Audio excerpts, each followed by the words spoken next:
Now this is Jesus' genealogy according to Matthew, and like we said earlier, this is a piece of text that a lot of Christians find hard to come to terms with, because it just seems to be a long list of names that seem to bear no meaning to their everyday lives. But what I'm going to show you in this and the next couple of videos is that they are tremendously important if we want to understand where Matthew is getting at with his gospel. But before we dig into that a little bit more, I want to just quickly say something about a biblical genealogy. Now, a biblical genealogy is not a modern family tree. Now, there are differences that are quite important here. If you in our days would want to write down somebody's family tree, your point would be to meticulously trace back the ancestral line of that person. You would want to make sure that you don't forget anyone in the line, in the bloodline of this person, and you try to provide an account of where that person comes from.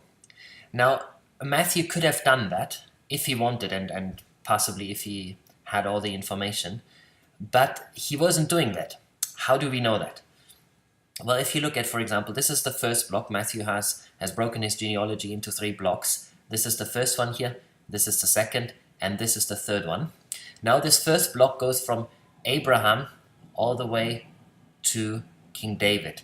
Now that spans from Abraham was about 2000 BC to David, who lived about 1000 BC. So you see that's a time span of 1000 years.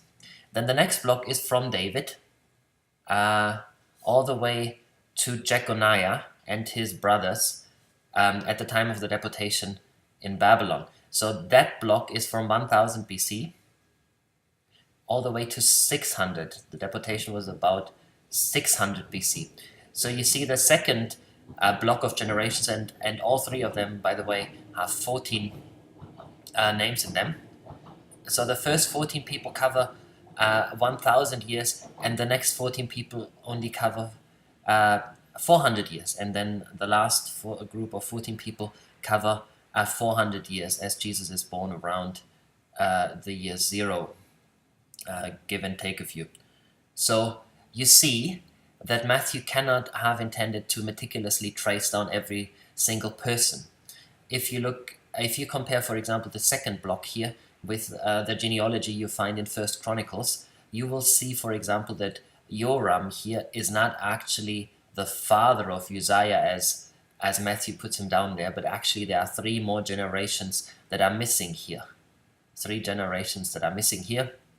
And there are a couple of other omissions, but I say omissions because I don't think that somebody like Matthew, who was as brilliant a writer of a gospel as anyone, would have made a mistake of accidentally forgetting to write down those people. No, he deliberately didn't do that. Another thing we'll observe in this biblical genealogy is that there are a lot of comments. So you see, for example, that it says the father of Boaz by Rahab, or Obed by Ruth, or Jeconiah and his brothers at the time of the deportation, or Solomon was by the wife of Uriah. Now, for a fairly ancient text, this is mentioning women in an ancestral line is not something you would do if you were to write some sort of ancestral line, which would be the equivalent of our family tree. You wouldn't do that. But if you write a biblical genealogy, you would very well do that, because a biblical genealogy doesn't intend to trace down every single member of the family. It aims to tell a story. So tell a story, and more precisely, tell a background story. And that is how these names come to life in Matthew's gospel.